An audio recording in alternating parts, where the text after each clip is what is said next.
Muy buenos días, buenas tardes, buenas noches. De acuerdo en el momento del día en el que están visualizando este video, les doy la bienvenida a este curso de presupuestos con perspectiva de género.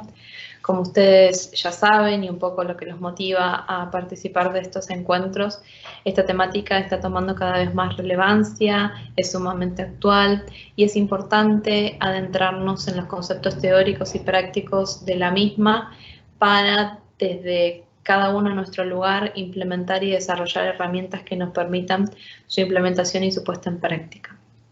Antes que nada, quiero presentarme. Mi nombre es Janina Noemi Yamne.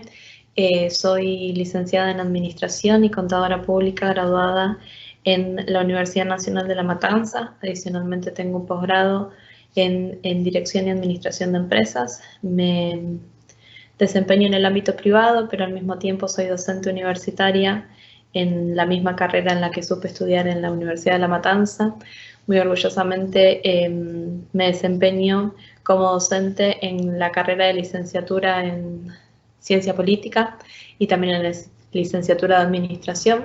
Específicamente dentro de Ciencia Política participo en la asignatura de Gestión de Políticas Públicas y ahí un poco mi expertise y mi especialización en todo lo que tiene que ver con la gestión pública y este tipo de temáticas tan relacionadas con ellas como presupuesto y la gestión administrativa, ¿no? En este punto también he desarrollado algunas investigaciones relacionadas con ellos, con gobierno abierto, con la temática de gestión de presupuestos, que son sumamente interesantes, que tienen una perspectiva tanto económica como administrativa, pública, con lo cual qué mejor ocasión que esta para compartir con ustedes mi conocimiento respecto de los presupuestos con perspectiva de género y juntos emprendamos este viaje para conocer un poco más, para abrir el diálogo, para buscar herramientas que nos permitan implementar lo que fueron casos de éxito en otros lugares, pero al mismo tiempo encontrar la forma de evidenciarlo, de ejecutarlo hoy en nuestras pequeñas acciones y cada uno desde nuestro lugar. Con lo cual les doy la bienvenida a estos cursos, un gusto estar aquí con ustedes y empezamos con la primera clase. En esta oportunidad, en este primer encuentro, lo que vamos a desarrollar es un marco teórico respecto de del presupuesto con perspectiva de género. Van a ver que a medida que avancemos, lo que vamos a hacer es ir de lo menos a lo más, desarrollando específicamente y conceptualizando este término para entenderlo desde un plano teórico y luego así poder pasar a un plano más práctico y de ejecución pura.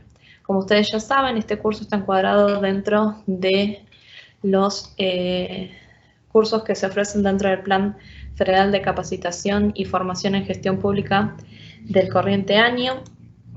Y específicamente, y para arrancar, quiero hacer la primera aclaración.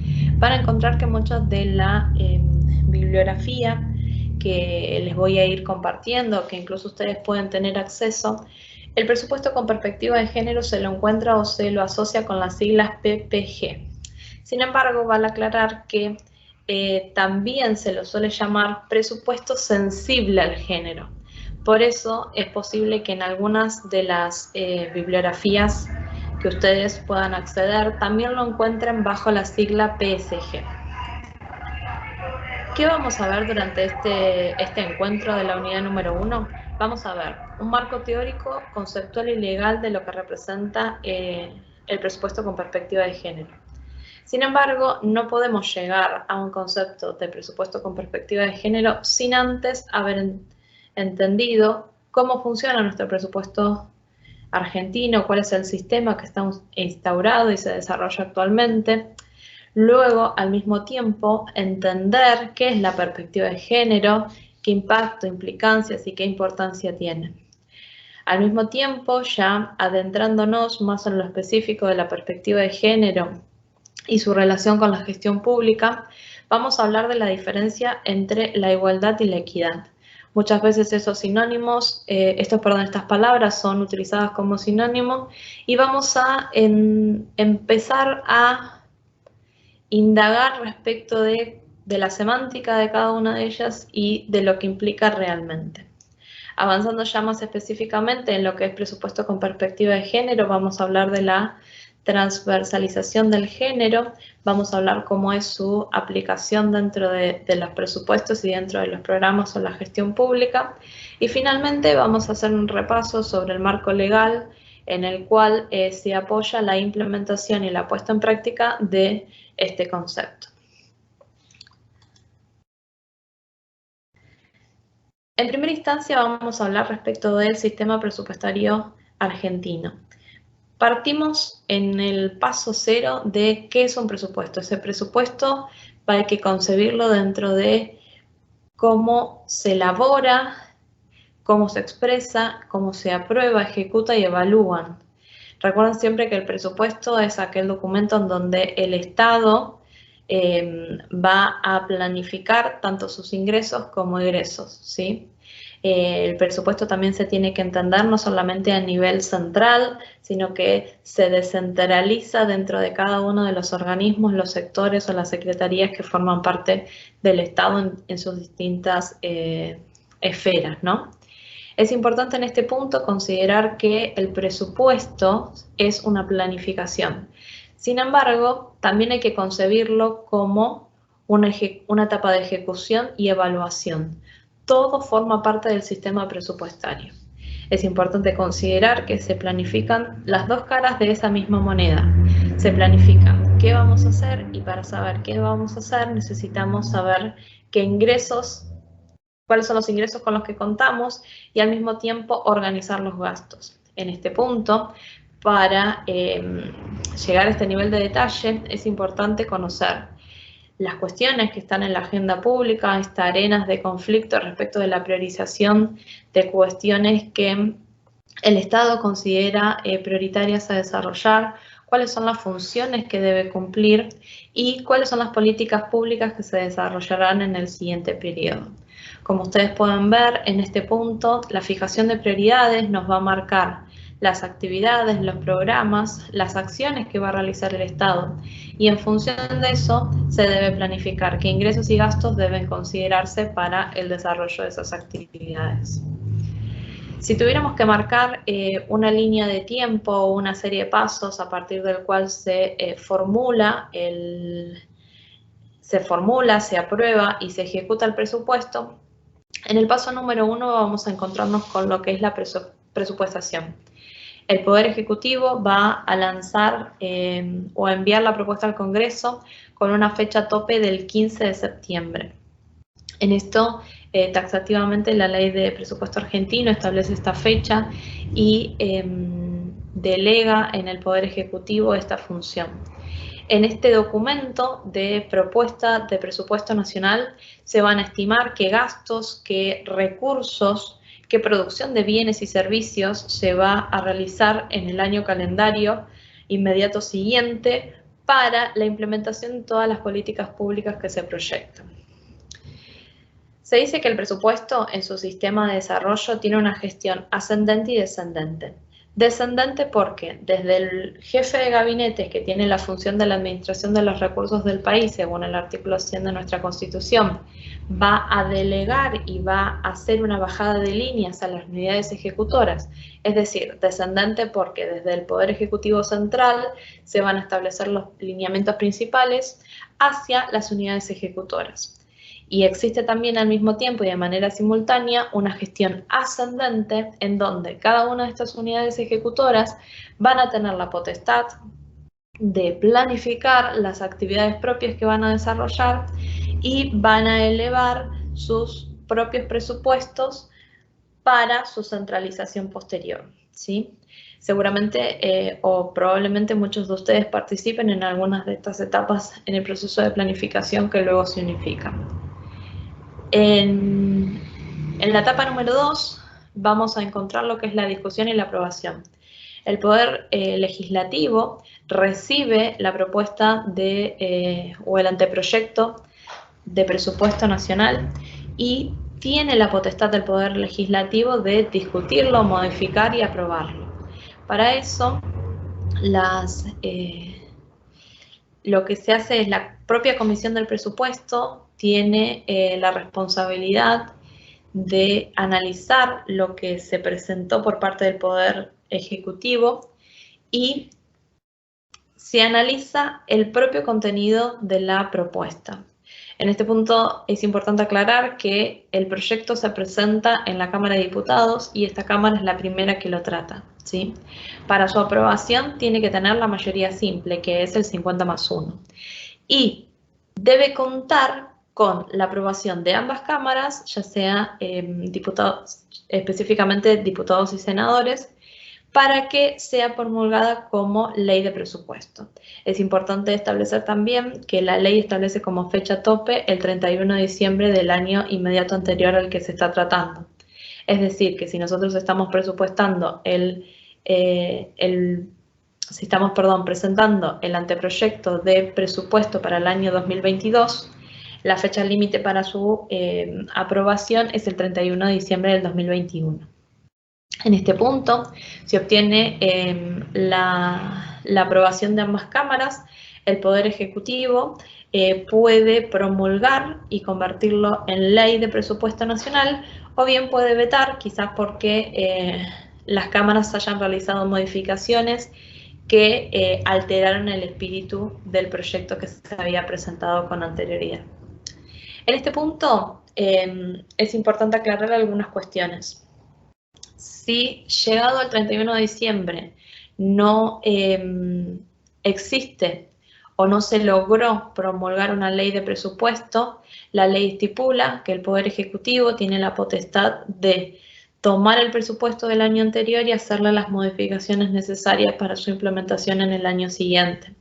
Esto considerando las particularidades que ustedes mismos se imaginarán de la diversidad de actividades o la disparidad de actividades, porque muchas de ellas probablemente tengan continuidad respecto de un año con otro, pero otras son específicas, con lo cual el hecho de no contar con una aprobación de un presupuesto delega en el Poder Ejecutivo la potestad de la adaptación del presupuesto anterior para el año siguiente.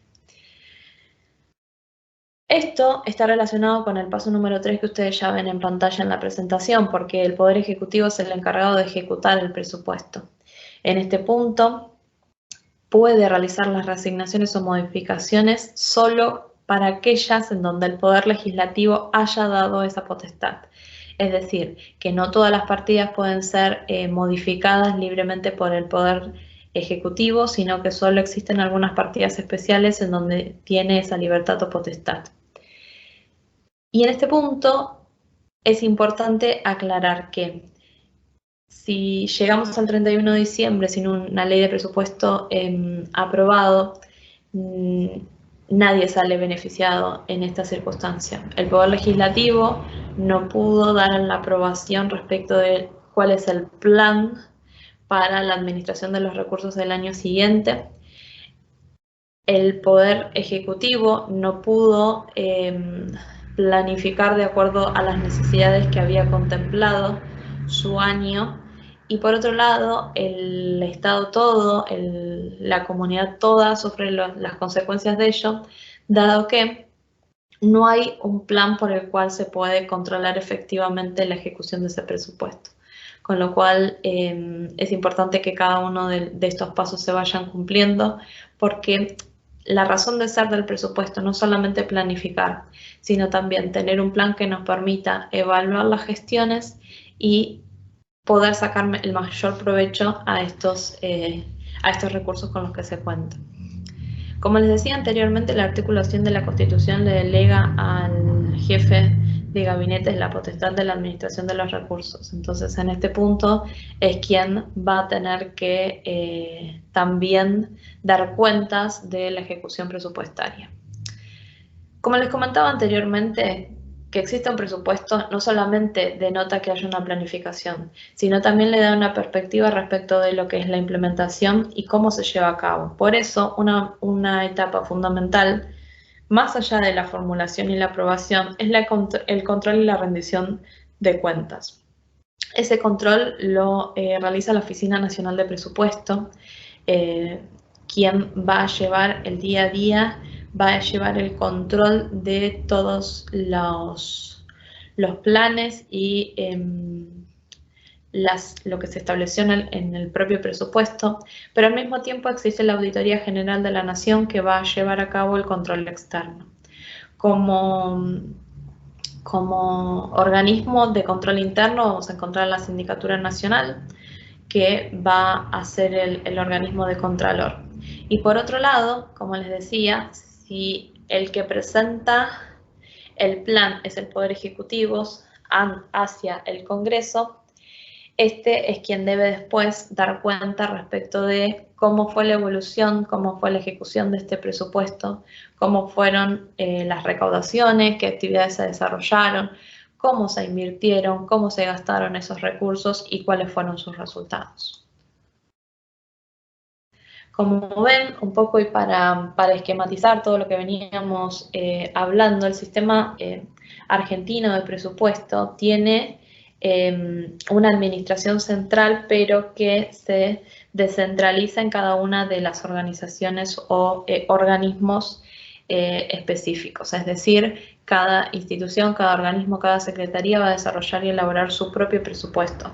Es así que vamos a encontrarnos con provincias que todas las provincias van a tener su propio presupuesto, cada municipalidad y demás, y va a tener su correlato o su descentralización en cada uno de estas esferas, ¿no? Así como tenemos el sistema presupuestario argentino, en donde el Poder Ejecutivo es quien envía el anteproyecto de ley al Congreso. Dentro de las provincias vamos a tener el mismo proceso dentro de cada municipio, presentándolo al Consejo Deliberante, pero en todas quizás hayan organismos de control distintos, haya nombres en este caso el Poder Ejecutivo, que están las cámaras de diputados y senadores a nivel nacional.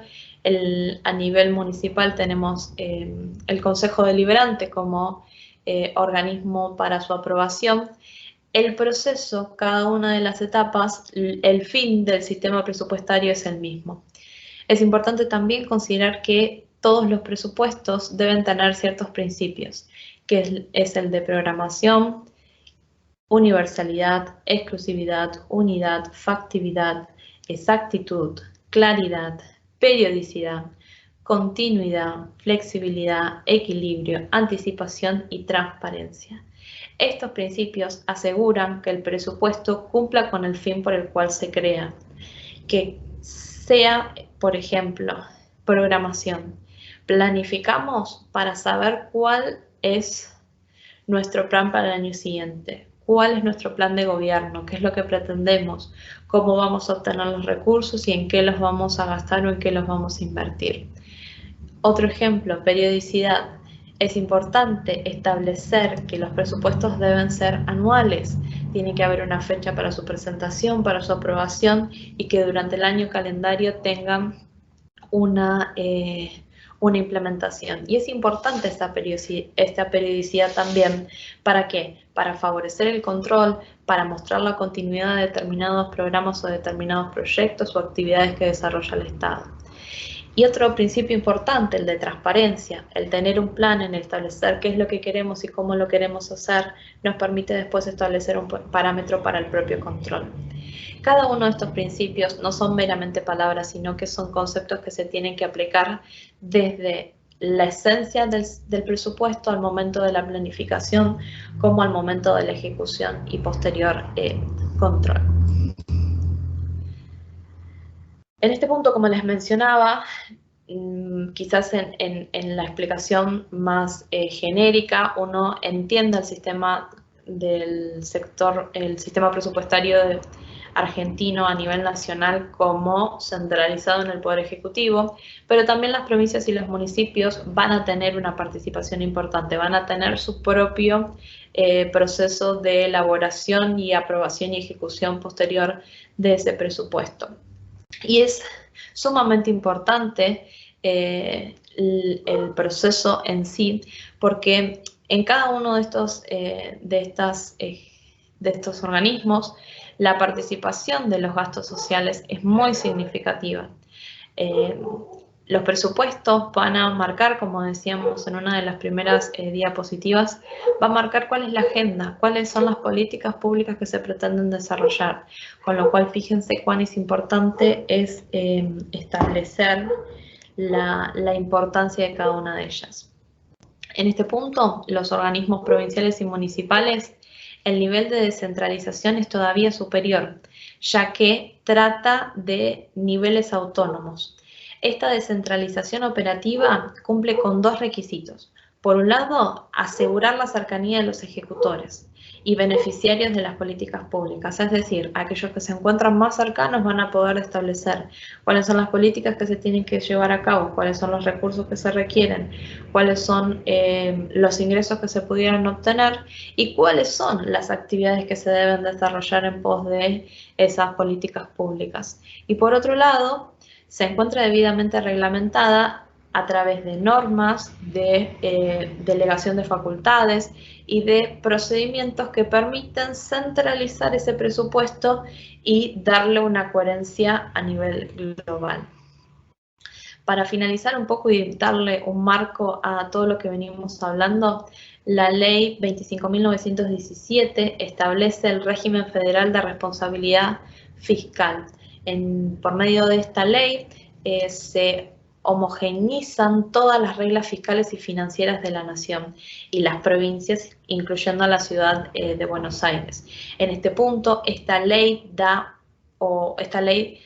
aparece como una especie de paraguas del cual se tienen que desprender cada una de las reglamentaciones propias en cada una de estas jurisdicciones. Esto nos da la pauta que les mencionaba yo anteriormente, que tenemos un sistema presupuestario argentino que marca una coherencia. Tenemos un sistema presupuestario argentino a nivel central, pero dentro de cada una de las jurisdicciones, si bien pueden tener legislaciones específicas, se encuentran todas encuadradas en esta ley que pregona, que asegura su uniformidad. ¿Sí? Es importante al mismo tiempo la creación del Consejo Federal, en donde existe representación de todas las jurisdicciones antes mencionadas, y en este punto este Consejo Federal no solo consensúa y coordina las acciones en los distintos niveles de gobierno y las provincias entre sí, sino que también es una buena base de datos respecto de la ejecución y la planificación de esos recursos. Si me permiten, vamos a esta página web en donde es sumamente interesante cómo vamos a ver que se pueden ver, por ejemplo, cómo son los distintos recursos tributarios en función de las distintas provincias, cómo es la ejecución provincial, cuál es la deuda a nivel provincial, la normativa específica de cada una de las provincias, información económica provincial y también un apartado respecto del sector público municipal. Fíjense que en cada una de estas opciones van a tener van a tener información específica, tabulada. Es importante también, van a ver, lo vamos a ir trabajando juntos, la importancia que tiene el análisis de los datos y contar con este tipo de herramientas en donde podemos acceder a datos seriados respecto de los gastos, los ingresos, las actividades en las cuales se aplican esos gastos es sumamente importante. Con lo cual me pareció muy acertado compartirles esta página en la que ustedes empiecen a bucear y determinar qué resulta interesante para la aplicación dentro de su día a día, dentro de sus actividades. Y también interesante analizar no solamente la situación en la jurisdicción en la que ustedes se encuentran, sino también a nivel de las demás jurisdicciones. Con lo cual los incito a que buceen en esta página, fíjense lo que les pueda resultar relevante respecto a sus actividades y un poco empezar a abrir la cabeza respecto de ¿para qué sirve un presupuesto? No meramente para hacer una ley o para establecer un documento, sino también para analizar con posterioridad cómo se obtienen los recursos, en qué se los asigna después, qué tipo de actividades se desarrollan y ver un poco esa evolución, ¿sí? Me pareció sumamente interesante y por eso se los quería compartir. Volviendo a la presentación. Les dejo solamente para su consulta todo lo que es el marco normativo, mucho de lo que ya estuvimos hablando hasta hace un momento, de todas las leyes que conforman el sistema presupuestario argentino. También les dejo el link en el cual se pueden descargar fácilmente todas estas normativas y ustedes profundizar en más en concreto respecto de las implicancias que tienen cada uno de sus ámbitos, ¿no? Es importante considerar el sistema presupuestario va a tener distintos tipos, como mencionábamos, de recursos por un lado y de gastos que se van a asignar por el otro. Cuando hablamos de recursos, hablamos de distintos tipos de recursos: patrimoniales, liberalidades y derivados. Dentro de las patrimoniales vamos a tener las explotaciones de los bienes del Estado. Por otro lado, vamos a tener las tarifas o los precios que fija el Estado de los servicios públicos que ofrece. Vamos a encontrar las contribuciones de las empresas del Estado, los títulos de acciones del Estado. Dentro de las liberalidades vamos a encontrar las subvenciones, las herencias vacantes, los juegos de azar que tienen. Recuerden que los juegos de azar tienen una asignación específica a cuestiones relacionadas con el trabajo social o los fines sociales, las donaciones y legados, la liquidación de entes y fines de lucro. Y por último, los derivados van a ser los que son más conocidos, si quieren, o los que tienen más peso dentro de lo que son los recursos, donde vamos a encontrar los tributos, que van a estar los impuestos, las tasas, las contribuciones especiales o de mejoras que implementa el Estado, lo que se obtiene a partir de los peajes y los recursos para fiscales, sociales, profesionales y de ordenamiento. Por otro lado, vamos a tener las sanciones fiscales, las multas, los intereses, la gestión propia del Tesoro a través de sus anticipos o la emisión monetaria, y el crédito público, por medio del cual el Estado adquiere deuda y toma una obligación para con un tercero u otro organismo internacional. Si hablamos hace un momento de lo que eran los recursos, también tenemos que entender qué tipo de gastos nosotros tenemos. Vamos a tener gastos que tengan un carácter económico, ¿sí?, en función de si es un gasto corriente, por ejemplo, para el desarrollo de una actividad, por ejemplo, para pagar sueldos, o es un gasto que tiene que ver con una inversión que realiza el Estado, o bien aplicaciones financieras. Por otro lado, podemos hablar del gasto o podemos clasificar el gasto en base al objeto en el cual se realiza. Ahí vamos a tener gastos de personal, gastos por bienes de consumo. Imagínense, no sé, las remas de hojas para cada una de las oficinas. Vamos a tener los bienes de uso, vamos a tener los servicios no personales y las transferencias. También podemos clasificar los gastos en función a su finalidad y función.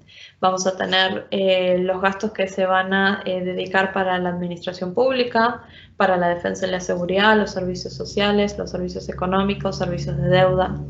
Por otro lado, vamos a tener los gastos institucionales o por jurisdicción. Vamos a tener los gastos del Poder Ejecutivo, Legislativo y de cada una de sus esferas.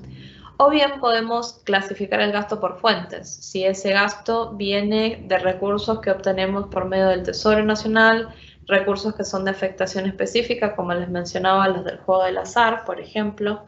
Si esos recursos vienen de un crédito o una deuda que toma el Estado u otros, ¿sí? También podemos pensar los gastos por programas o los gastos por ubicación geográfica en función de ellos. Ahora bien, ya habiendo entendido el sistema presupuestario argentino, habiendo entendido el por qué, el para qué y la importancia de la definición de un presupuesto, la importancia de que ese presupuesto no solamente se lo conciba en un plano de planificación, sino también en un plano propio de ejecución y luego en el impacto que tiene en la realidad propia de la gestión pública, y también la importancia o la continuación a través del control de esa ejecución. Vimos qué tipo de elementos incluye, vimos los ingresos, vimos qué hablamos cuando hablamos de gastos. Ahora vamos a ver, si hablamos de presupuesto con perspectiva de género, ya entendimos la primera parte de este concepto. Vamos por la siguiente. ¿Qué entendemos por género? Bueno, es una palabra que muchas veces habrán escuchado, que quizás incluso la utilizamos, pero es importante saber qué se entiende por género. Género es la forma de caracterizar a las personas en una sociedad. ¿Qué quiere decir esto? Que el género es una construcción social. ¿Qué entiende la sociedad que significa ser mujer o qué entiende la sociedad que significa ser varón? Incluye características sociales, culturales, políticas, jurídicas, económicas, innatas propias de cada sociedad en función del sexo, ¿sí? No tiene ninguna justificación científica.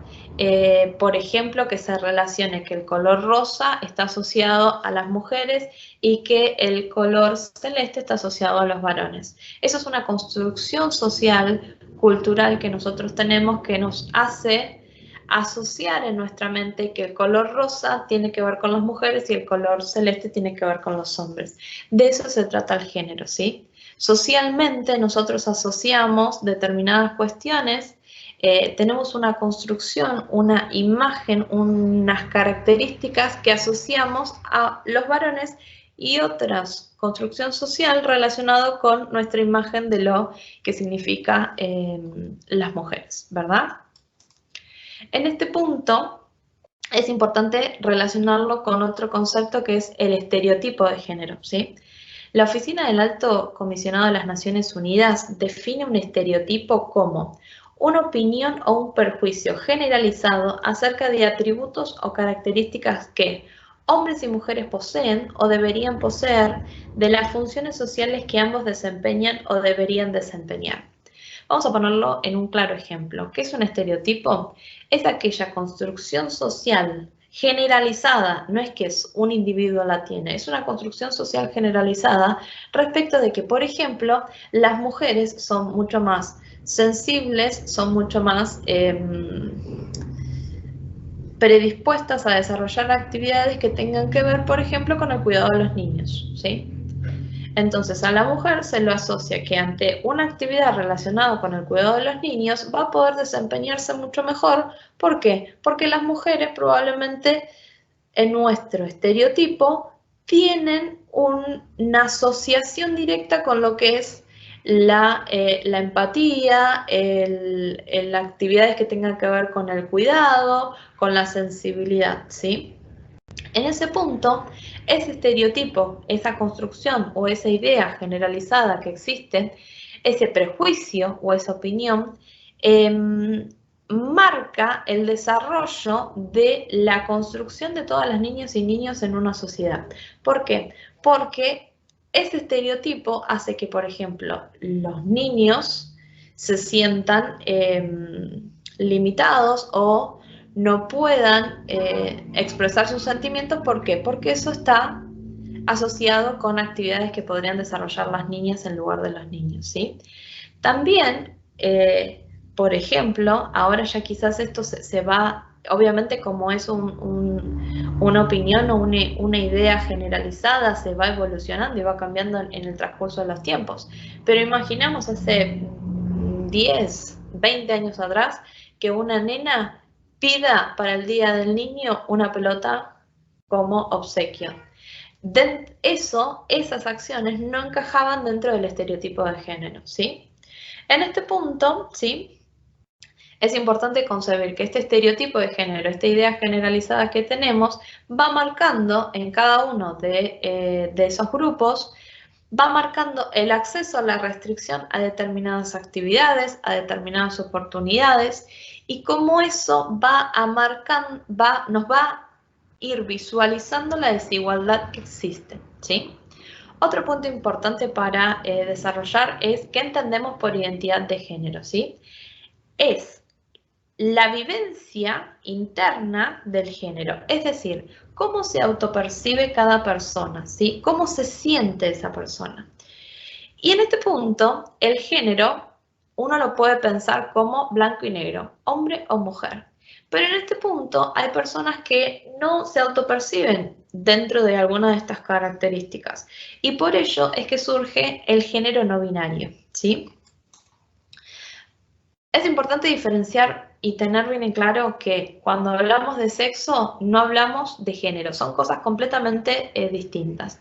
Cuando hablamos de sexo biológico, hablamos de lo que está expresado en la genitalidad, los cromosomas y las hormonas a nivel científico, ¿sí? Pero fíjense qué dato interesante, ni siquiera a nivel biológico existe la binariedad o ni siquiera a nivel biológico el sexo es binario. ¿Por qué?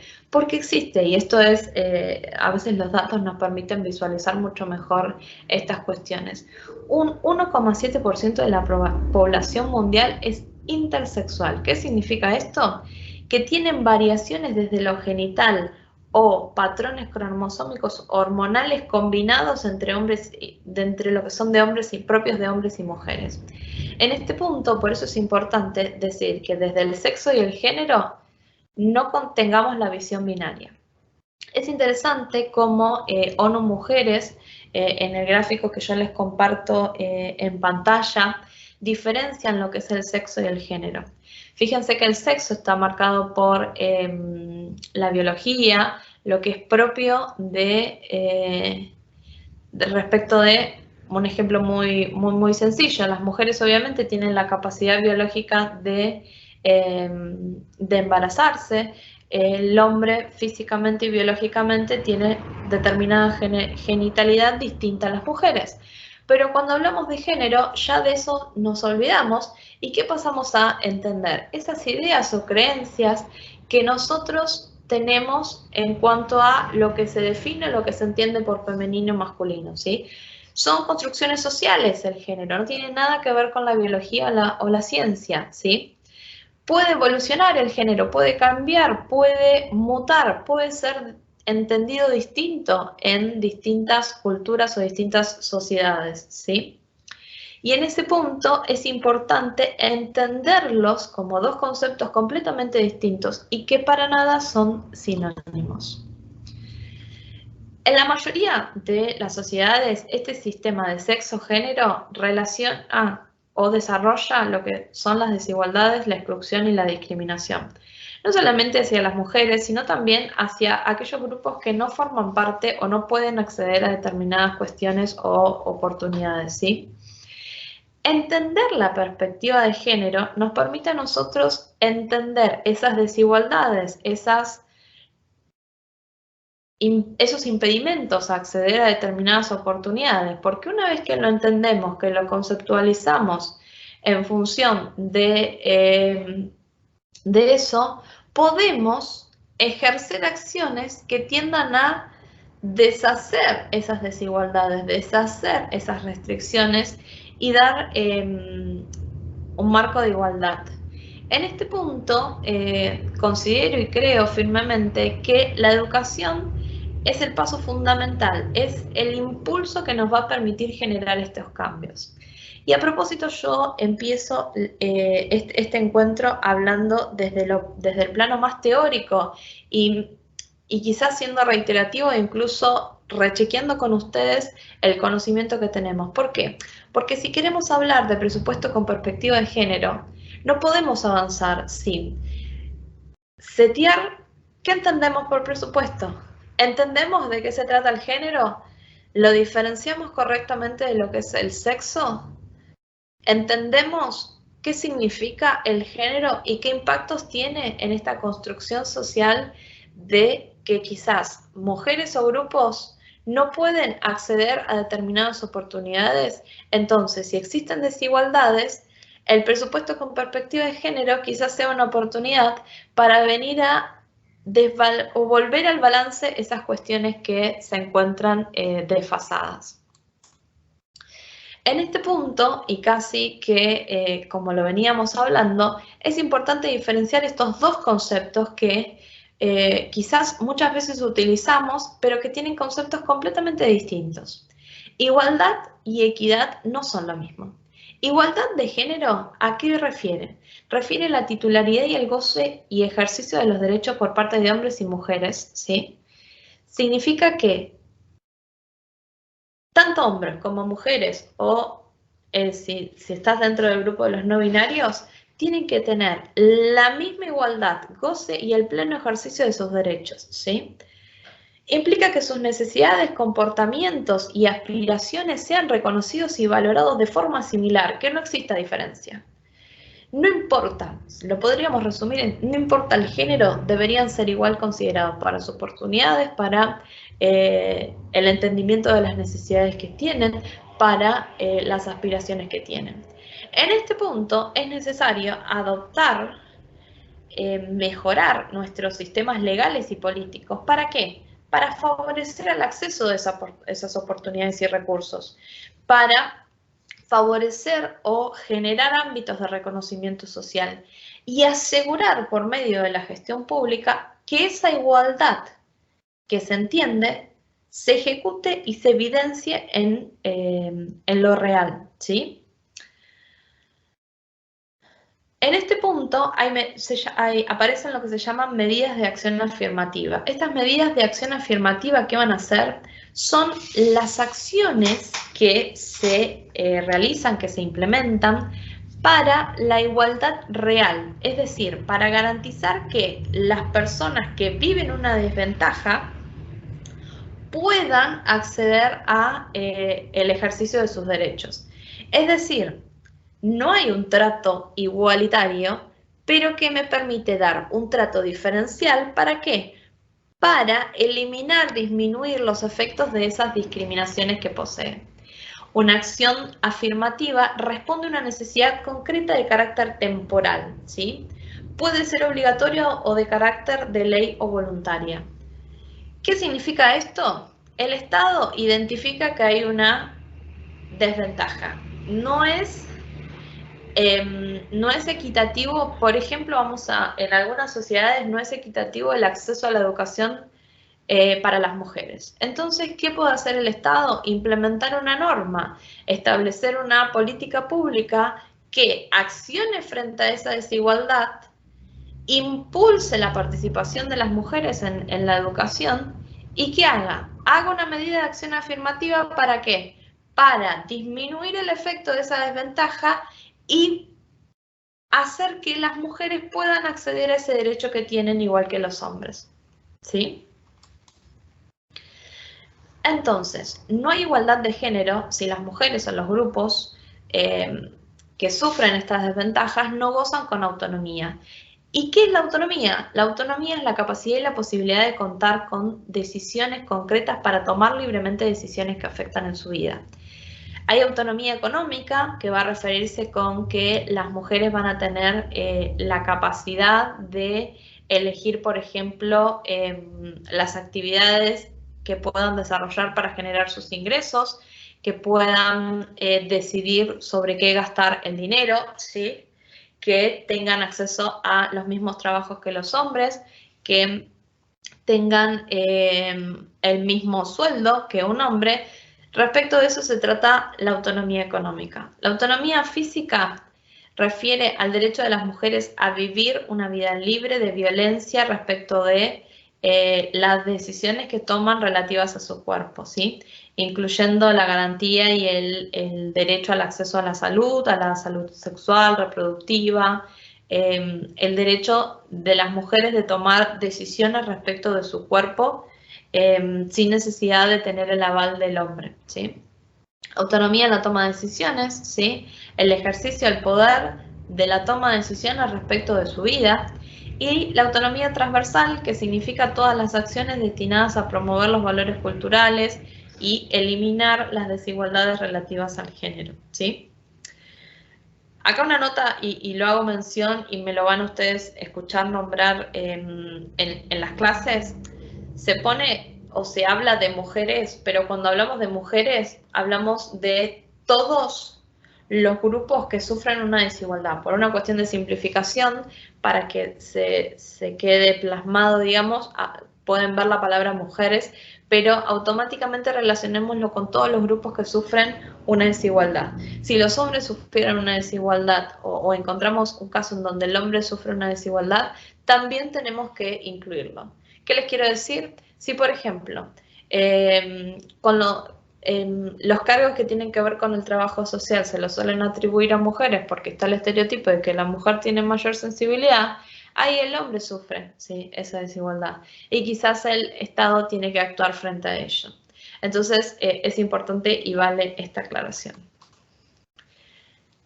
La desigualdad de género contribuye al desarrollo económico y social de distintas maneras, por lo cual el Estado debe impulsar esa igualdad de género, ¿sí?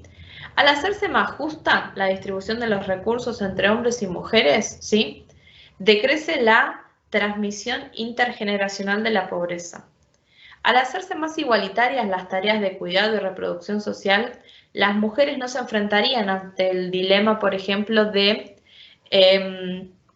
un trabajo no remunerado en el trabajo para quedarse al cuidado de sus hijos versus un trabajo remunerado en el sistema, ¿sí?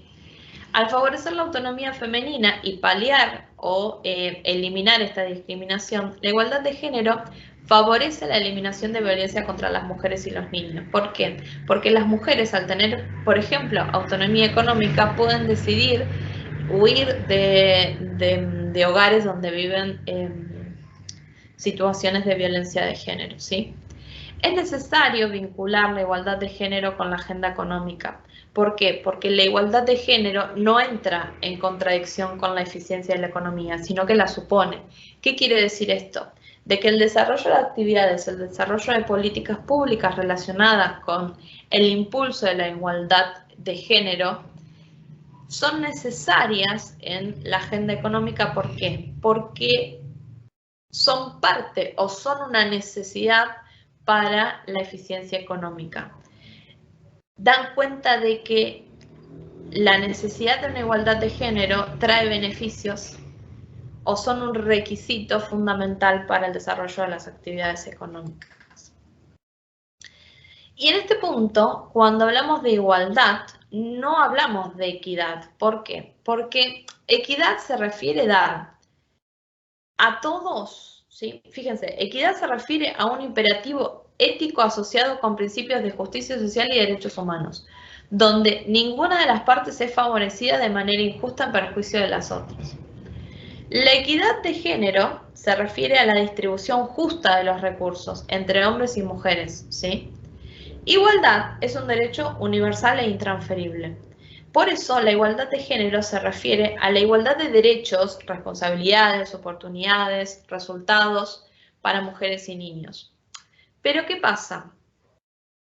Los términos de igualdad e equidad son totalmente distintos y su uso simultáneo a veces puede llamar a la confusión. ¿Por qué? Porque la equidad quizás uno la entiende como trato igualitario, pero el Estado, ante el análisis de determinadas circunstancias, identifica que existe una desigualdad. A través de una política pública puede favorecer a uno de los dos. ¿Para qué? Para equilibrar esa balanza. Por eso es que igualdad no es lo mismo que equidad, porque equidad puede confundirse con trato igualitario, pero a veces el Estado da un trato diferencial para corregir, para disminuir desigualdades que existen. En este punto, y como lo decía anteriormente, el trato igualitario no significa un tratamiento idéntico. ¿Qué significa esto? Que el tratamiento igualitario puede suponer el tratamiento diferenciado para arreglar estas cuestiones que mencionaba anteriormente. Y ahí es donde surge un concepto que se llama transversalización de género. La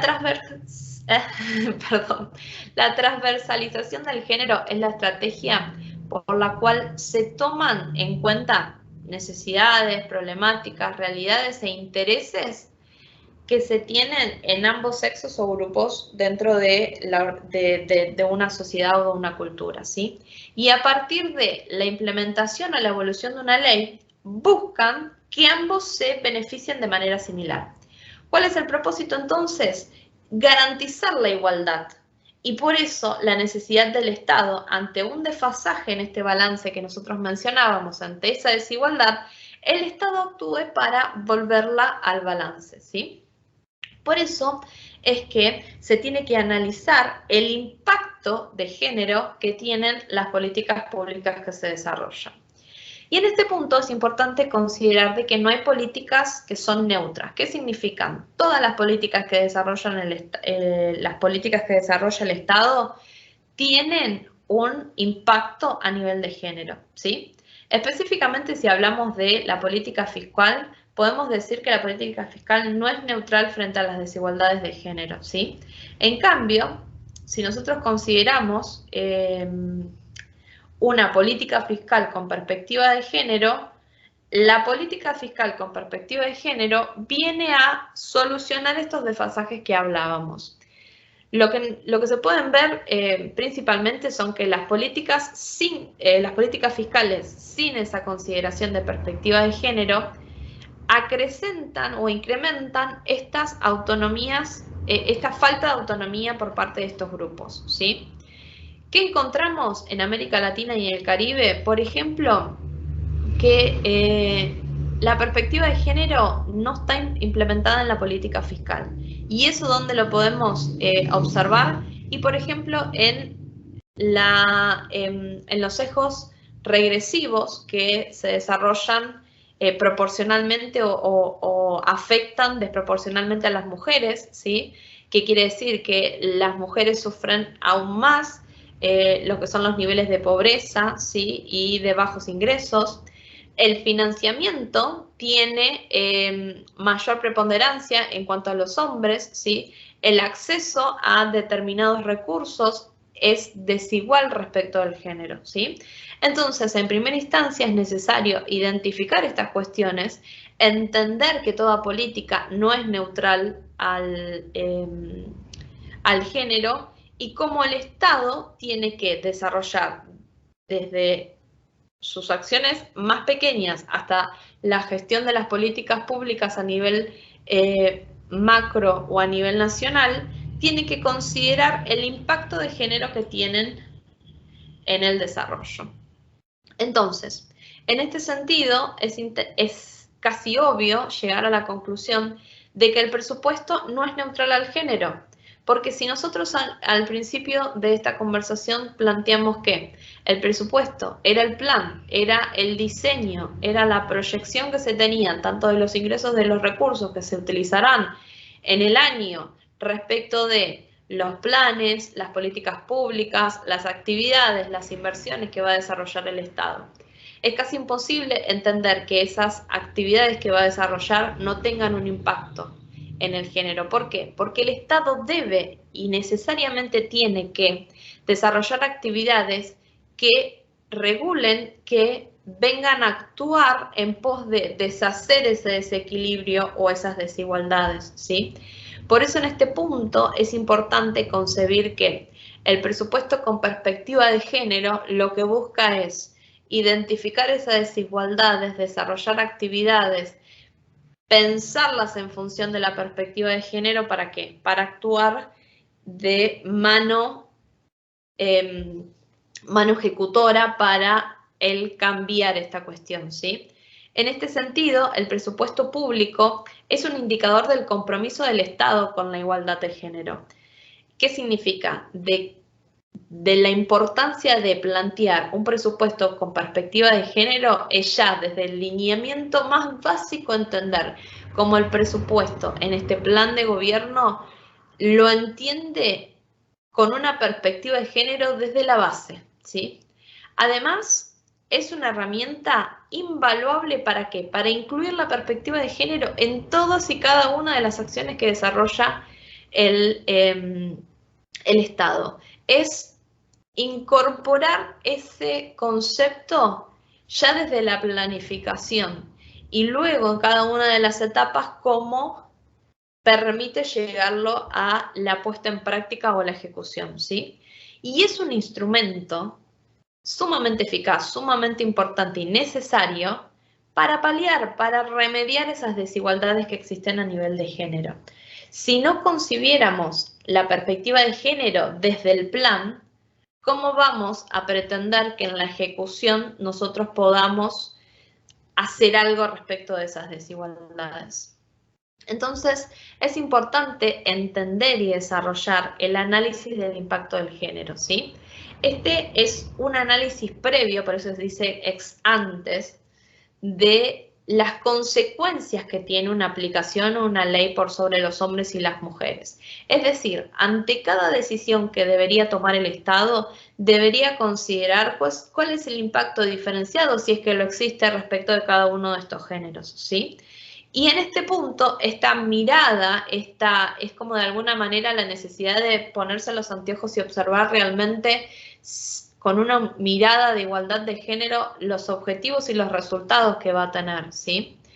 En este punto, el presupuesto, concebiéndolo o entendiéndolo como el principal instrumento fiscal, es necesario que se analice, que nazca desde los primeros indicios hasta lo más macro, pero llegando a lo más micro, entender cómo no afecta de manera igual a hombres y mujeres. Y en ese punto, si entiendo el impacto distinto que tiene a nivel de género, puedo empezar a tomar decisiones que intenten hacer algo respecto de esa desigualdad e intenten cambiar la realidad existente. Fíjense que cuando hablamos de el impacto por género, también tenemos impactos que tienen que ver con las clases sociales, con los grupos étnicos, con los grupos raciales. En este punto hay que entender el presupuesto como el instrumento, dada su importancia, que me va a permitir a mí actuar, a mí como Estado, actuar ante esas inequidades existentes. Entonces, los presupuestos sensibles al género o los presupuestos que tienen una perspectiva de género, lo que intentan es asegurar que el presupuesto sea definido, es decir, pensado, concebido desde su nacimiento hasta su ejecución, ¿sí? De manera justa, reconociendo y respondiendo a las diferentes realidades. Cuando hablamos de manera justa significa que muchas veces va a actuar en beneficio de uno de los géneros. ¿Para qué? Para volver ese balance que mencionábamos anteriormente. Entonces los presupuestos con perspectiva de género van a responder a esas desigualdades, esas necesidades de hombres y mujeres dentro de la sociedad. Y de acuerdo a los distintos contextos que no pueden, que quizás y muy probablemente no sean los mismos a nivel social, a nivel territorial y étnico. Pero ¿qué viene a dar cuenta? El presupuesto es la respuesta hacia esas desigualdades. En el presupuesto se incluye la acción del Estado y el Estado debe entenderse como un presupuesto con perspectiva de género, una decisión del Estado de atender esas necesidades o desigualdades. Como conclusión y ya acercándonos al final de esta charla, ¿qué entendemos con presupuesto con perspectiva de género? Y un poco dar cuenta de todo lo que veníamos hablando. El presupuesto con perspectiva de género tiene impacto sobre las condiciones de vida de personas, de carne y hueso. ¿Por qué? Porque va a reducir, aumentar o dejar igual las desigualdades existentes entre hombres y mujeres. ¿Qué quiere decir esto? El Estado tiene que tomar una decisión. Si el Estado entiende un presupuesto con perspectiva de género, entiende que decide tomar cartas sobre el asunto, desarrollar políticas públicas que hagan algo respecto de esa desigualdad. Y es importante aplicarlo a todas las fases del presupuesto, ¿sí? Entender que la gestión del Estado, las actividades que desarrolla el Estado, tienen un impacto de género, me hacen a mí ser consciente de que todas las decisiones del Estado tienen que previamente considerarse el impacto que va a tener y en base a eso tomar las decisiones. Desarrollar un presupuesto con perspectiva de género supone el compromiso sobre la igualdad del género y entonces lo convierte en un presupuesto responsable que promueve el uso efectivo de recursos públicos, con ello la eficiencia y la eficacia de la administración en la gestión pública y da cuentas, intenta, promulga, impulsa resultados en ejecuciones de políticas que intenten tener como objeto o como resultado final sociedades más justas. En ese punto, el presupuesto con perspectiva de género podemos decir que es un plan, porque en el plan es la decisión del Estado de desarrollar políticas que tiendan a actuar sobre esas desigualdades de género, a pensar antes de tomar las decisiones el impacto diferenciado que pudieran tener por sobre los distintos grupos de género. Por otro lado, el presupuesto con perspectiva de género tiene un impacto diferenciado. Claramente, si se toma la decisión de actuar sobre una desigualdad, se van a favorecer a esos sectores o grupos que han sido afectados. Reconoce las contribuciones remuneradas y no remuneradas que diferencialmente se otorgan a hombres y mujeres y va a actuar por sobre ello. ¿Qué quiere decir esto? De que en la distribución de los recursos se va a intentar la distribución equitativa, entender el impacto que va a tener. Incorpora la perspectiva de género en todas sus fases, desde la fase de elaboración a la fase propia de ejecución y control. Es entender desde el nacimiento hasta la última etapa del presupuesto cómo el género va a afectar, ¿sí? Cómo el género va a dar el cuadro para la implementación y el desarrollo. Es como yo les decía de alguna manera gráfica y por ahí simplona, pero es ponerse los anteojitos de la perspectiva de género desde que yo tomo la decisión hasta que yo controlo. Y en el medio todo el tiempo tengo que tener los anteojos puestos. ¿Por qué? Porque el Estado tiene que dar cuenta de esas desigualdades y actuar por sobre ellos. Por otro lado, el presupuesto con perspectiva de género considera los roles sociales y económicos de hombres y mujeres y ante desigualdades busca soluciones.